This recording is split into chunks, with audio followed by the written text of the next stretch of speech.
ในตอนเช้าของวันที่11 มีนาคม 2025อยู่ที่ห้องประชุมห้องว่าการแขวงได้จัดกองประชุมระหว่างคณะนำคณะประสานงานแขวงบุรีคำไซและคณะกวดสอบของการกวดสอบประจำภาคกลางให้เกียรติเข้าร่วมของท่านคำแวนปัญญานุวงศ์รองเจ้าแขวงบุรีคำไซและท่านพรสมัยจันทร์ศรีนารองประธานองค์การกวดสอบประจำภาคกลางมีคณะนำคณะประสานงานและแขนงการที่เกี่ยวข้องทั้ง2ฝ่ายเข้าร่วม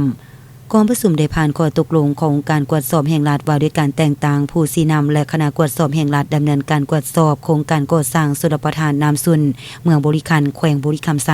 และข้อตกลงว่าด้วยการแต่งตั้งคณะชี้นำรวมและคณะประสานงานคันแขวงเข้าร่วมเฮ็ดเวียกกับคณะกวดสอบประจำภาคกลางในการดำเนินการกวดสอบโครงการก่อสร้างทางปูยางทรงสารแต่แยกทางเลขที่13ไตบ้านสีสะอาดพันบ้านนาเข้าล้มหาแยกทางเลขที่0107บ้านนายางความยาว25กิโลเมตรและดำเนินการกวดสอบโครงการก่อสร้างชลประทานน้ำซุนเมืองบุรีคันแขวงบุรีคำไซ